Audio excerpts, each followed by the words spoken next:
Hi, I'm Troy Slavings from Valparaiso, the Castonia Tractor, and today we're going to talk about the proper way to load NetWrap in a baler. Okay, so usually when you see the NetWrap and it's properly loaded, it's nice and even all the way along the top rubber roll. There is no NetWrap that is wrapped around the edge that can rip off and catch this. Because if it rips off and catches it, it's going to be like a bunch of little fingers, and it'll rip it off this roll and wrap it around this roll. And that's what we don't want.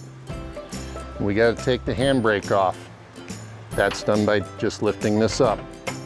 Okay, so usually when there's a problem with the NetWrap, it ends up being all frayed out like this.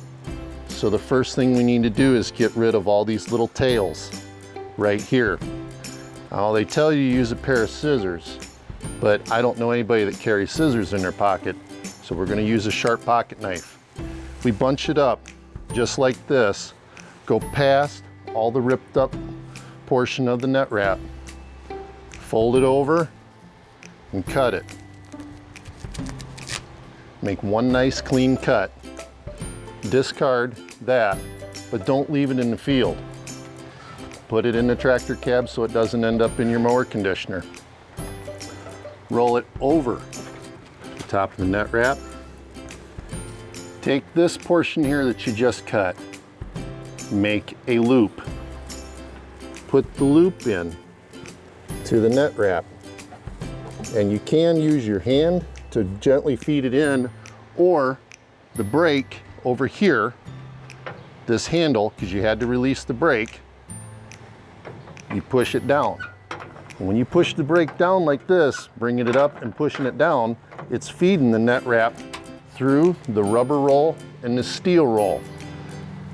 Now comes the part where everybody messes up.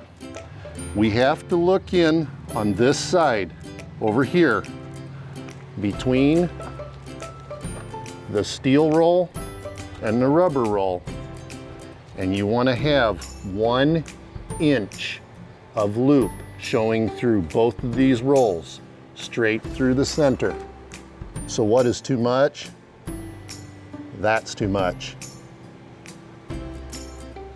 This is about what it is, about 1 inch sticking out.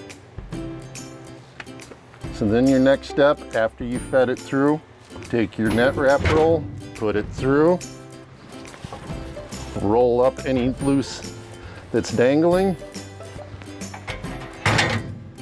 properly loaded.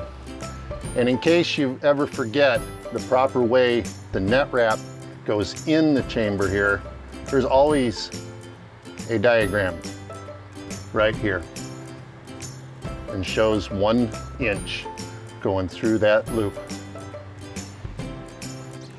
And something else that people usually forget about these round balers is that there is a brush below the steel roll. And a lot of times we neglect this and we don't see all the debris and the chaff that builds up in here. Well, what can happen if we leave all the chaff in there? Eventually it'll affect our NetWrap performance. Another item we got is the cage. These bolts can come loose. This cage is on the bottom here and acts as a guide for the NetWrap.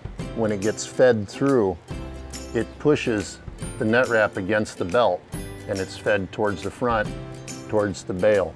So if you do a lot of road travel and you have problems with the NetWrap, check and see that these bolts have not come loose. There's one on the right and one on the left, allowing this cage to drop down. In conclusion, NetWrap difficulties is often eliminated by the proper loading of the NetWrap. So we want to make sure we have a clean cut on the NetWrap, loop it over, have it sticking through only 1 inch. That is usually the #1 reason for our service calls.